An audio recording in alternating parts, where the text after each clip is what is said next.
میں 2 دن میں ایکسپرٹ ہو گئی ہوں۔ جیسے ہی دل میں کوئی خیال، شعر یا بات آتی ہے، ٹک ٹاک پہ ویڈیو بنا لیتی ہوں۔ کوئی منظر اچھا لگا تو بھی ویڈیو بنا لی۔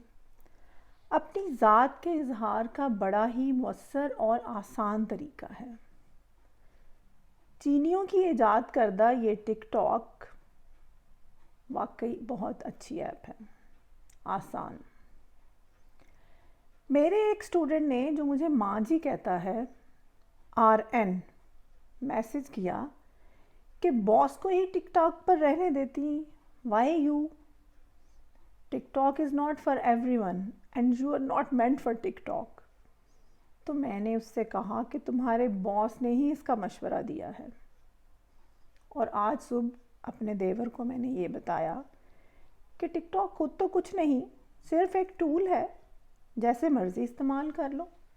خنجر قاتل کے ہاتھ میں بھی ہوتا ہے اور سرجن کے ہاتھ میں بھی، استعمال دونوں کا اپنا اپنا ہے۔ ایک جان لینا چاہتا ہے اور دوسرا جان بچانا چاہتا ہے۔ ڈفرینس آف پرسپیکٹیو ہے، بس اور کچھ نہیں۔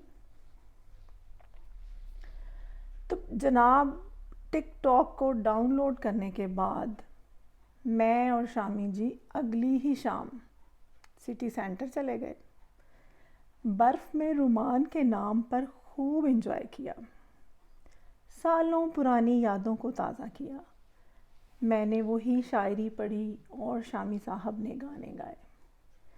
اگر آپ لوگ ہمارے اس رومانوی ایڈونچر کو دیکھنا چاہتے ہیں تو ٹک ٹاک پر شہلا گوندل اور SH4MS786 کو سرچ کر لیں۔ خیر، یہ تو تھی ہماری کارستانیاں پچھلے سارے ہفتے کی۔ تو اب چلتے ہیں الف شہلا کی طرف۔ شانزہ، آسٹریلیا سے کرن اور آصفاب بھی، میں حاضر جناب۔ میں نے آپ لوگوں کا سنڈے خراب کر دیا الف شہلا اپلوڈ نہ کر کے، اس کے لیے معذرت چاہتی ہوں۔ آپ لوگ الف شہلا کی منتظر تھیں اور میں شامی صاحب کے ساتھ ٹک ٹاک پر بزی۔ چلیے پھر چلتے ہیں 1984 میں، جہاں میری سہیلیاں امینہ، بشرا، شعاع نور، میری شفیق اور مہربان استاد مس وہاب اور ان کی حسین و جمیل بیٹی باجی فرا دیبا عرف ککو اپنے تمام تر حسن اور رعنائی کے ساتھ موجود تھیں۔ آج میں نے سب کے پورے نام اس لیے بول دیے ہیں کیونکہ باجی فرا اور باقی سب دوستوں کی طرف سے مجھے ایسا کرنے کی اجازت مل گئی ہے۔ بچپن میں جانے سے پہلے میں حالیہ واقعات پر تھوڑی روشنی ڈالنا چاہوں گی۔ میں نے اپنی پھپھو سے شعاع نور کا کانٹیکٹ نمبر تو لے لیا، اس کے بعد ہم امینہ یاسمین کا نمبر ڈھونڈنے نکلے۔ جب امینہ، بشرا اور باجی فرا کے کانٹیکٹ نمبر بھی مل گئے تو میں نے واٹس ایپ پر اپنا گروپ بنا لیا اور اس کا نام رکھا عہد رفتہ کی یاد میں، ان دی میموری آف پاسٹ۔ اور اس وقت ہمارا یہ گروپ باجی فرا اور شعاع نور کی وجہ سے خاص طور پر نہ صرف ایک دوسرے کے ساتھ رابطے کا ذریعہ ہے، بلکہ یہ ہمارے ہر دکھ سکھ میں شامل ہے۔ اگر میں بقول شعاع نور کے ایڈمنی ہوں تو باجی فرا روح رواں ہے اور شعاع نور کے ساتھ تو ہمارا دل دھڑکتا ہے۔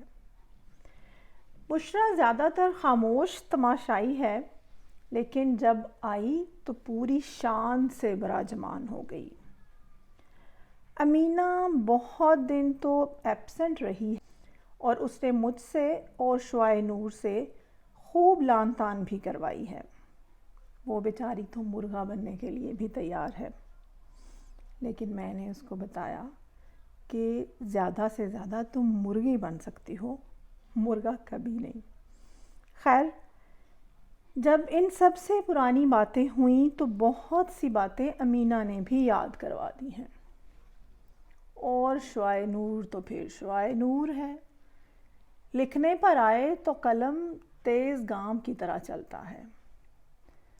ہمارا گروپ اس وقت مجھے کسی ناول کے صفحات کی طرح لگ رہا ہے۔ شعاع نور کی یادداشتیں اور اس کا شاعرانہ انداز جب دونوں ملتے ہیں تو گروپ کی رونق کو 4 چاند لگ جاتے ہیں۔ مجھے اور شامی صاحب کو تو باجی فرا نے ڈھیروں دعاؤں کے ساتھ ہیرو ہیروئن ہی قرار دے دیا ہے، خاص طور پر ٹک ٹاک پہ اپنی حرکتوں کی وجہ سے۔ باجی کی دعاؤں کے سائے میں اور ان کے دیے ہوئے خطابات کو اپنے سینے پر سجائے ہم پھولے نہیں سما رہے۔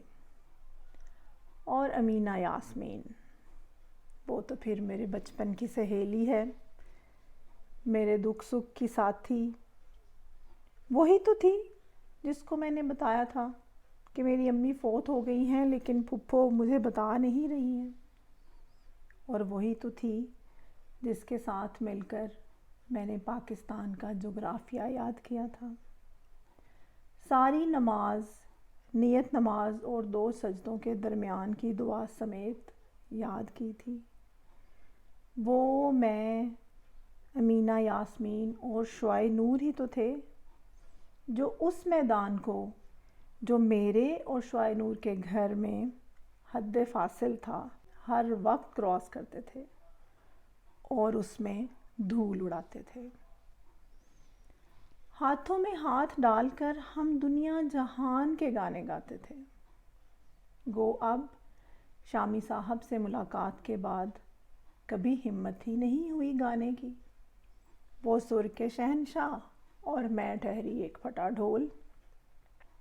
تو آج ہم لوگ ماضی اور حال کے اس سنگم پر کھڑے ہیں جہاں سے ایک خوبصورت مستقبل ہمارا منتظر ہے، انشاءاللہ۔ اللہ بھلا کرے انٹرنیٹ اور جدید ٹیکنالوجی کا، جس نے سب کو صرف ایک انگلی کے اشارے پر لائن حاضر کر دیا ہے۔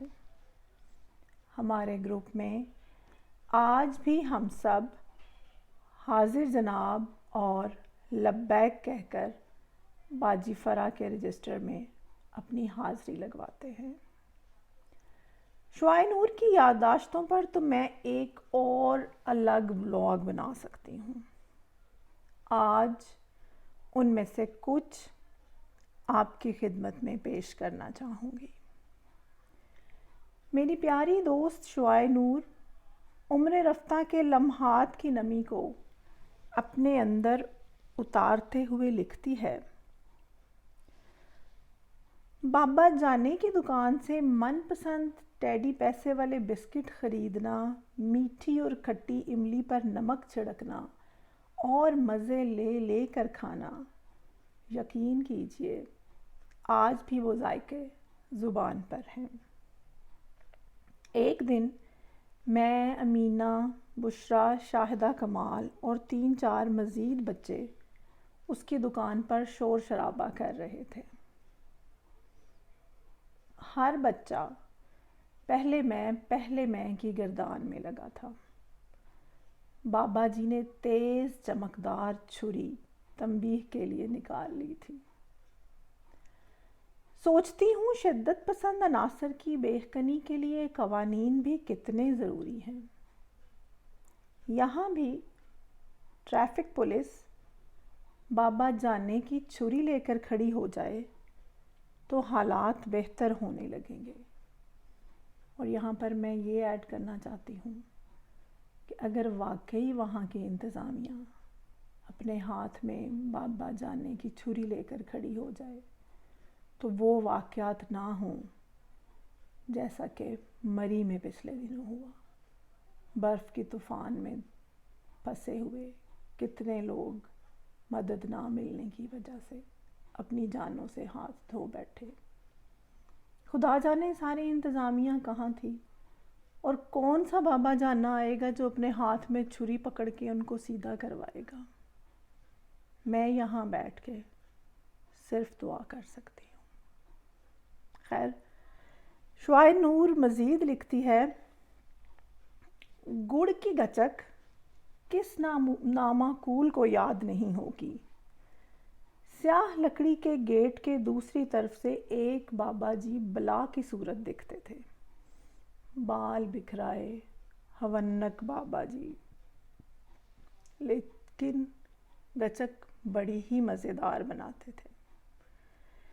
بڑے سے تھال میں سے توڑ توڑ کے گچک ڈالتے تھے اور ہم اپنی 54 کو مٹھی میں دبائے ان کے منتظر رہتے تھے۔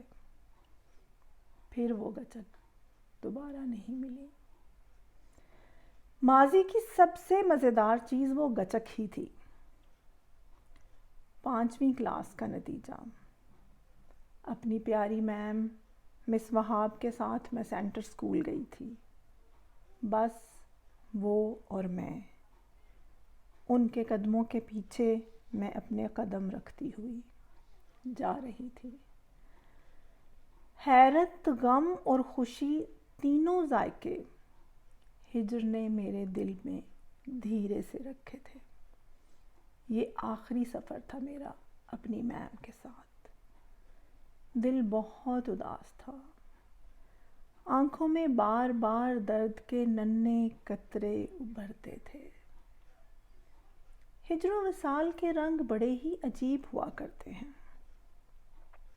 میرے لبوں پر درد کے ابتدائی ذائقے اس روز ٹھہر گئے تھے جب میں نے اپنا پرائمری اسکول چھوڑا تھا۔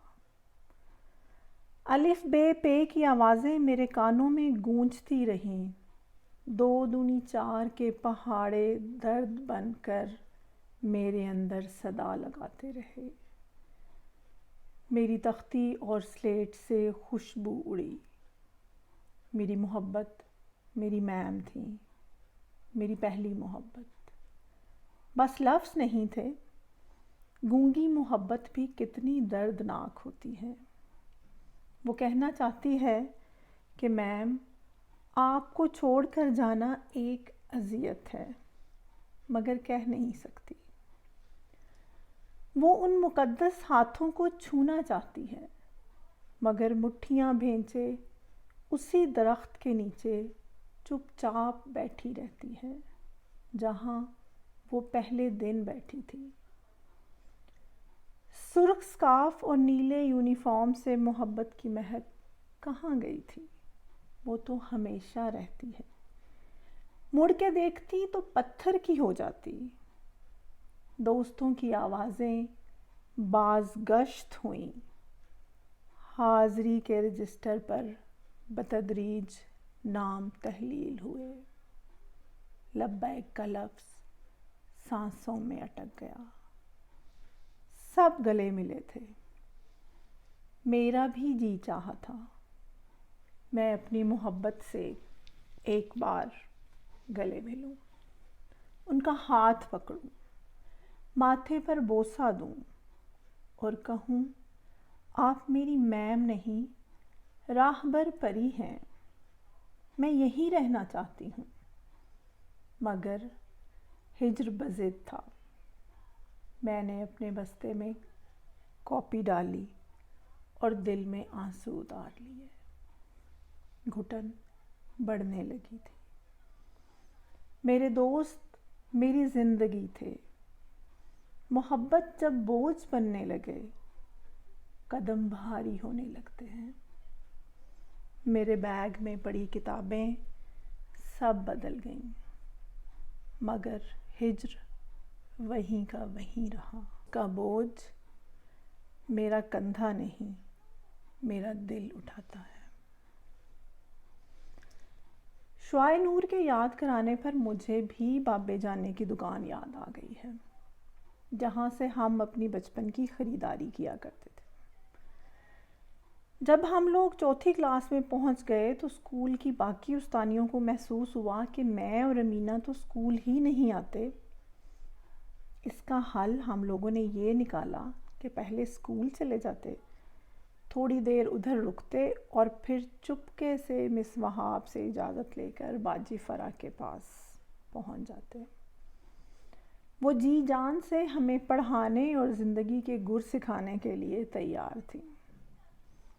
باجی فرا اور امینہ سے بات کر کے مجھے یہ بھی یاد آیا کہ ہم لوگ ان کی ایک آنٹی کے گھر سے مختلف چیزوں کی ریسیپیز پوچھ کر آیا کرتے تھے باجی کے کہنے پر۔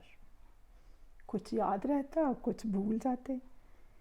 پھر اس کا حل یہ نکالا کہ آدھی باتیں میں یاد رکھوں گی اور آدھی امینہ۔ سارے راستے ہم یاد رکھتے، یاد کرنے کی کوشش کرتے، لیکن درمیان میں بھول بھال جاتے، بلکہ میں ریسیپی چھوڑ کر گانے لگ جاتی اور امینہ کہتی کہ گانے نہ گاؤ ورنہ سب گڑبڑ ہو جائے گی۔ اگر آنٹی گھر پر نہ ہوتی تو ہم باجی کے حواری اسکول میں پہنچ جاتے اور مس وہاب سے پوچھتے کہ ریسیپی کیا ہے۔ کچھ یاد رہتا، کچھ بھول جاتے، درمیان میں گانے بھی۔ جب ہم جواں ہوں گے، کیا ہوا میرا دل ٹوٹا، شارا رارا شائیں شائیں، اور نہ جانے کیا کیا کچھ۔ ہماری بتائی ہوئی ترکیبوں سے باجی فرا کون سی دال اور کھچڑی پکاتی تھیں یہ وہی جانتی ہیں۔ ایک دفعہ تو میں اور امینہ یہ بھی سوچ رہے تھے کہ کون سا تیل ہانڈی میں ڈالنا ہے اور کون سا تیل والے چولہے میں۔ امینہ نے ہی مجھے یاد دلایا کہ دیوان کے نیچے بادام اور پستے پڑے ہوتے تھے اور ہم دونوں مٹھیاں بھر بھر کے وہ اٹھا لیتے۔ کھانے کے بعد چھلکے اپنے بیگ میں ڈال لیتے تاکہ چوری کا کوئی ثبوت پیچھے نہ رہے۔ امینہ میری بہترین دوست تھی۔ نیلے رنگ کا یونیفارم پہنے، کاندھے پر بستہ لٹکائے، ننھے قدموں سے اسکول کی جانب بھاگتے چلے جانا، اس امید کے ساتھ کہ سب دوبارہ ملیں گے اور پڑھیں گے اور کھیلیں گے۔ اور فرا باجی کی سنگت کتنی ہی دل فریب ہوا کرتی تھی۔ میں اور امینہ ان سے پڑھتی، ان کے ساتھ بازار جاتی، وہ ہمیں ہماری من پسند چاٹ کھلاتی، ہماری انگلیوں میں من پسند چھلے بھی پہناتی۔ ہماری خوشی قابل دید ہوا کرتی تھی۔ زندگی کی تلخیوں سے بے خبر معصوم دل یوں ہی خوش ہو جایا کرتے تھے۔ مجھے یاد ہے امتیازی نمبروں کے ساتھ جب میں اپنی تیسری کلاس میں سیکنڈ آئی تھی تو میرے اندر کا منظر کتنا شاداب تھا، یہ بیان سے باہر ہے۔ مگر یہ بھی سچ ہے کہ شعاع نور کی طرح میں بھی ہجر کی زمین پر سوتی تھی، اپنے بہن بھائیوں سے دور، والدین سے دور۔ ایک اداسی میرے اندر پھیلی ہوئی تھی۔ کتنی عجیب بات ہے، جدائی مجھ میں جاں گزیں تھی مگر میں اس کے نام سے واقف نہیں تھی۔ اور امینہ تو پھر میری سکھی تھی۔ وہ میری ایسی دوست تھی جیسا کسی دوست کو ہونا چاہیے۔ She was my ever best friend۔ اگر میں اچھے دوست کی تعریف کروں تو شاید کچھ اس طرح کہ بہترین دوست کی سنگت میں ہم خود کو محفوظ سمجھتے ہیں۔ میں بھی اس کے ساتھ محفوظ اور مطمئن تھی۔ کبھی امینہ میرے گھر، کبھی میں اس کے گھر، کبھی ہم سب شعاع نور کے گھر اور کبھی باجی فرا کے گھر۔ پڑھائی کے ساتھ ساتھ ہمارے کھیل کود اور شرارتیں بھی جاری و ساری تھیں۔ اگر امینہ میرے گھر ہے تو جو پکا ہے دونوں نے کھا لیا، امرود کھا لیے یا کوئی اور فروٹ، اور اگر میں اس کے گھر ہوں تو جو ادھر ہوا وہ کھا لیا۔ اور باجی فرا کی تو ہر چیز ہماری تھی بائی ڈیفالٹ۔ وہیں پر ایک اور فیملی فرینڈز تھے، مولوی صاحب اور ان کی فیملی۔ میں اپنی پھوپھیوں کے ساتھ ان کے گھر بھی جایا کرتی تھی۔ ان کی بیٹیاں باجی بیبی اور باجی طاہرہ بہت ہی پیاری اور ماڈرن تھی۔ باجی بیبی اپنے لمبے بالوں کی خوبصورت کھجور والی چٹیا بنایا کرتی تھی۔ مجھے آج بھی وہ چٹیا بہت اچھی طرح یاد ہے، اور ان کے گھر مہمان بن کے جانا تو مجھے بہت پسند تھا۔ ان دنوں سپریم چائے نئی نئی آئی تھی۔ وہ لوگ سپریم چائے بناتے تھے، ساتھ اکثر پکوڑے، چینی والے یا کریم والے بسکٹ اور دال سویاں بھی ہوتی تھیں۔ چائے کے لوازمات، یہ سب چیزیں مجھے بہت پسند تھیں۔ چائے تو میں نہیں پیتی تھی، لیکن کریم والے بسکٹس پہ ہاتھ ضرور صاف کرتی تھی۔ اور ان کے گھر میں ہمیشہ بہت اچھے طریقے سے مہمان نوازی کی جاتی تھی۔ اللہ تعالیٰ ان سب کو خوش رکھے ہمیشہ، اور مولوی صاحب اور ان کی اہلیہ کو غریق رحمت کرے، آمین۔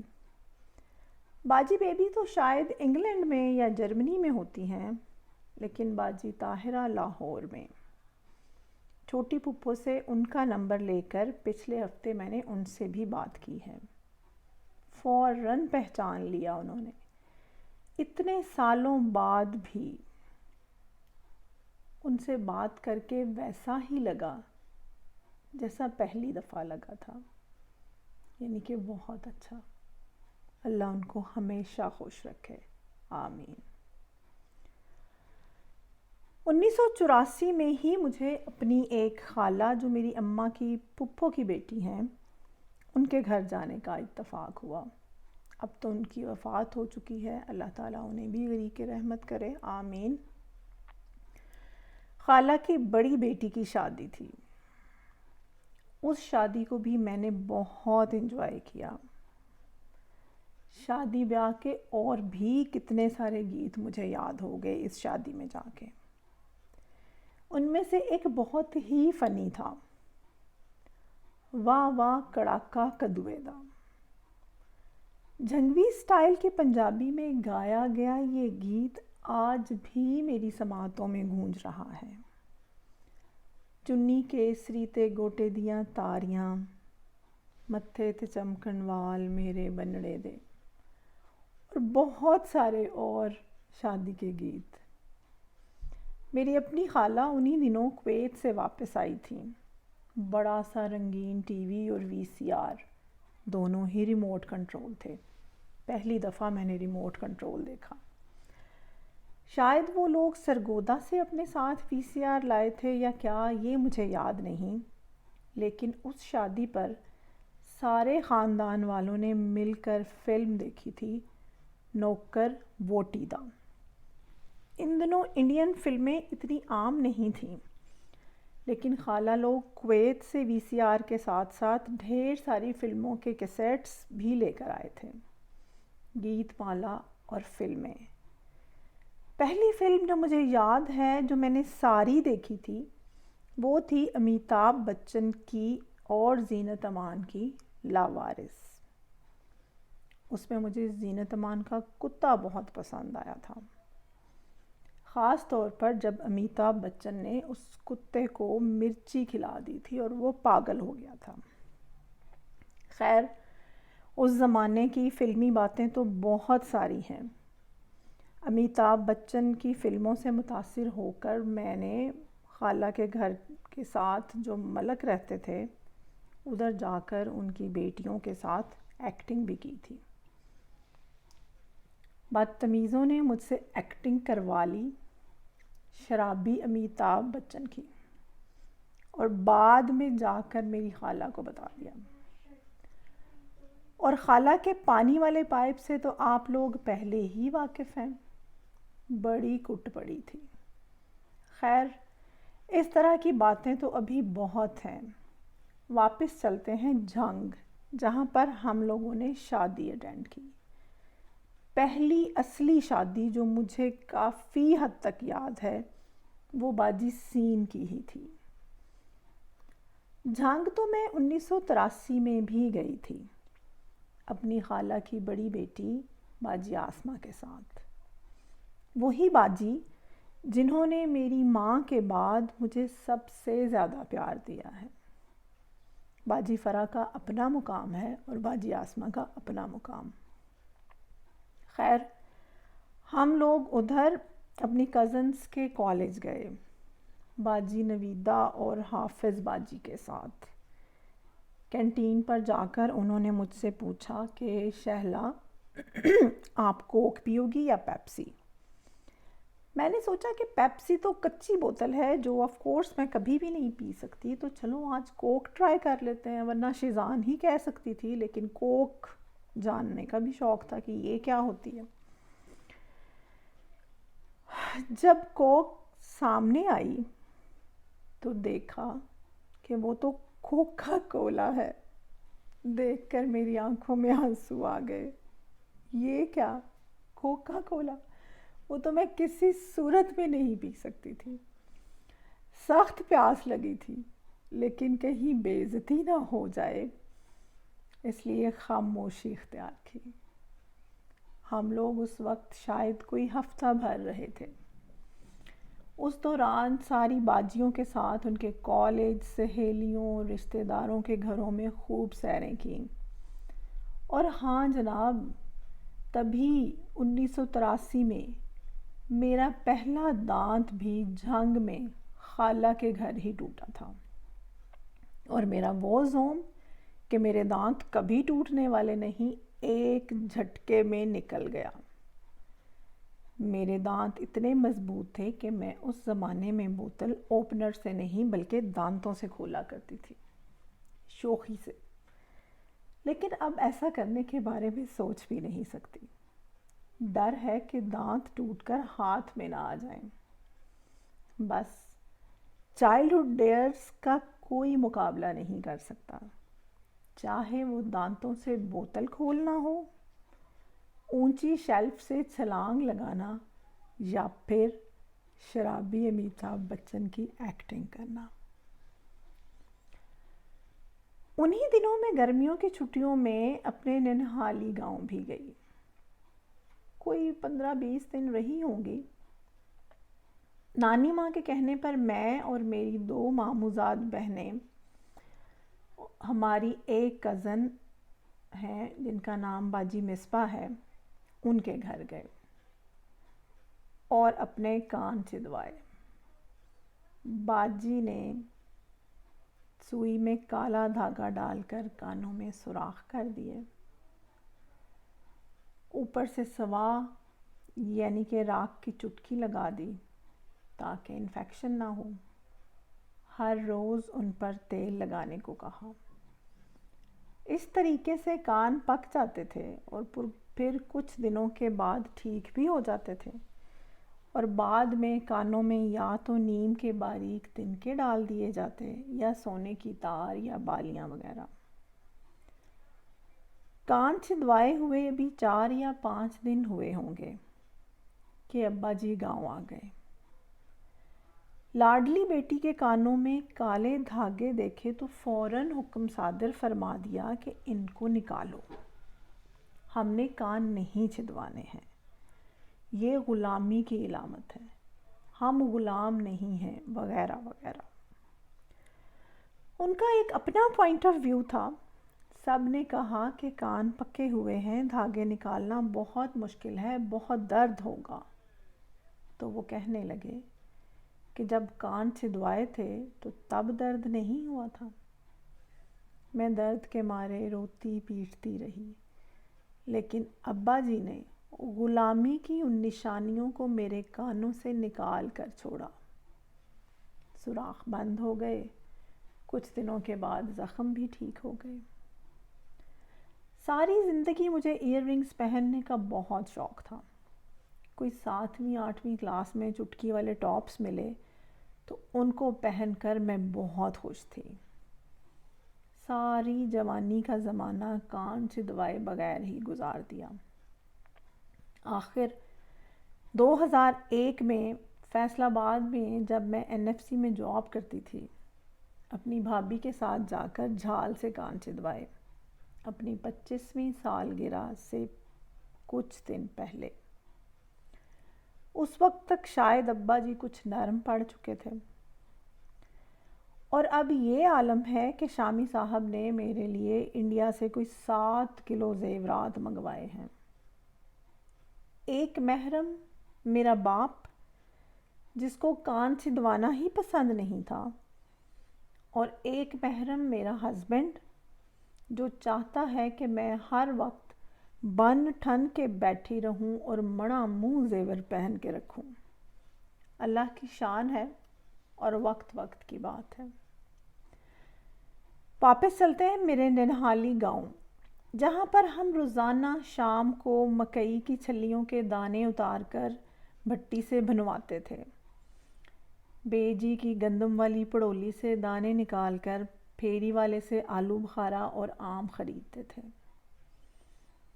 دکان پر بھی دانوں کے بدلے ٹافیاں اور بوتلیں مل جاتی تھیں۔ ہم بچوں نے اس بارٹر ٹریڈ کو بہت انجوائے کیا۔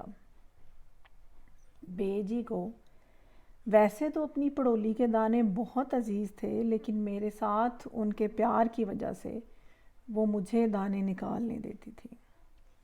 ہم لوگ ڈیری بھی جاتے تھے۔ بنوں پر چلنے اور کھالے ٹپنے میں میری کزنز نویدہ، کنول، سائمہ بڑی ماسٹر تھیں، لیکن میں شہر میں رہنے کی وجہ سے زیادہ تیز نہیں تھی۔ وہ میرا مذاق اڑاتی تھیں اور مجھے شیرن شیرن کہتی تھیں۔ ہم لوگ چھوٹی راج باغ میں نہاتے بھی تھے، بیر توڑ کر کھاتے، ڈوکے بھی توڑنے کی کوشش کرتے، لیکن کھجوریں اونچی بہت تھیں۔ اور ہاں، گرمیوں میں جامن کے درختوں پر جامن بھی تو بہت تھے، جن کو توڑنے کے چکر میں ہم لوگ ساری دوپہر باہر پھرتے رہتے تھے۔ شام کو ڈیرے کے ساتھ والے نلکے سے میٹھا پانی بھی بھر کر لاتے۔ گھر کے نلکے کا پانی نمکین تھا، ہر کام کے لیے استعمال ہو سکتا تھا، لیکن پینے کے لیے نہیں۔ ویسے تو ماشکی بھی اپنی مشق سے پانی کی چاٹیاں اور گھڑے بھر جایا کرتا تھا، لیکن ہم لڑکیوں بالیوں کے لیے بھی پانی بھرنا ایک ایڈونچر تھا۔ ہم سلور کی ولٹویاں سر پر اٹھائے میٹھا پانی بھر کر لاتی تھی، اور مجھے پانی بھرنے کا بڑا شوق تھا۔ اگر ضرورت نہ بھی ہوتی تو ہم لوگ کزنز ہاتھوں میں برتن اٹھائے پانی بھرنے نکل پڑتی، سارے راستے میں اٹکیلیاں کرتے ہوئے جاتے اور واپس آتے۔ بارش نہ آنے کی صورت میں دعائیں مانگتے، ربا ربا می ورسا، ساڈی کوٹھی دانے پا، لمبڑاں دی کوٹھی ڈڈو پا۔ اور انہی دنوں نیم، جس کے پتے انتہائی کڑوے ہوتے ہیں لیکن زخموں، پھوڑوں، پھنسیوں کے لیے قدرتی اینٹی سیپٹک ہے، اس کی پکی ہوئی یلو کلر کی نمولیاں بہت میٹھی ہوتی ہیں۔ ہم لوگ نیم کے نمولیاں بھی کھاتے تھے۔ گھر والے کہتے تھے کہ نمولیاں کھانے سے ساون بھادوں میں پھوڑے نہیں نکلتے۔ یوں میں نے گاؤں میں خوب موج کی۔ موج کے ساتھ ساتھ ایک دن مار بھی پڑی۔ میرے نانا جی، جو کہ کافی پڑھے لکھے تھے اور مجھ سے بڑا پیار کرتے تھے، جیسا کہ میں پہلے بھی بتا چکی ہوں کہ میرے نانا جی گورنمنٹ کالج لاہور کے گریجویٹ تھے، ایک دن ایک ماچس کی ڈبی اٹھا کر مجھے کہنے لگے کہ اس پہ کیا لکھا ہے۔ اس پر انگلش میں کچھ لکھا تھا۔ اس وقت تک مجھے ABC لکھنا اور پڑھنا نہیں آتی تھی۔ میں نے ABC 6ٹھی کلاس میں لکھنا پڑھنا سیکھی تھی، لیکن مجھے یہ پتا تھا کہ اس ڈبی پہ کیا لکھا ہے، کیونکہ اس کی دوسری طرف اردو میں لکھا تھا تاج محل، جو میں پڑھ چکی تھی۔ نانا ابو پر اپنی علمیت جھاڑنے کے لیے میں نے بولا کہ اس پر لکھا ہے تاج محل۔ وہ بڑے خوش ہوئے، پھر کہنے لگے، اچھا اب اس کے سپیلنگ کرو۔ میں نے کہا وہ تو مجھے نہیں آتے۔ انہوں نے ایک زور کا تھپڑ میرے منہ پر مارا اور بولے اگر سپیلنگ نہیں آتے تو پڑھ کیسے لیا؟ یہ الگ بات ہے کہ پھر سارا دن وہ مجھ سے سوری کرتے رہے اور پیار کرتے رہے، لیکن ان کے اس ایک تھپڑ نے مجھے ایک سبق اچھی طرح سکھا دیا کہ ہوشیاری ہر وقت کام نہیں کرتی اور جس کام کا پتہ نہ ہو اس میں ٹانگ نہیں اڑانی چاہیے۔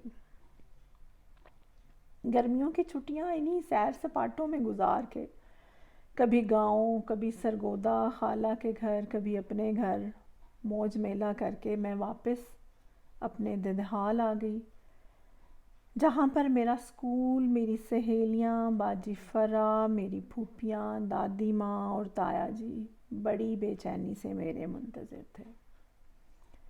واپس آ کر وہی روٹین، سکول، مس وہاب کا گھر، امینہ اور موما کا گھر اور ہمارے گھر کے باہر کا بڑا سا میدان، ہمارے کھیل، اسٹاپو، رسہ کودنا، پورے گراؤنڈ میں رسہ کودتے ہوئے سائیکل چلانا، بابے جانے کی دکان، گچک، ٹافیاں، سپاریوں کی شاپنگ اور ساتھ ساتھ پڑھائی بھی۔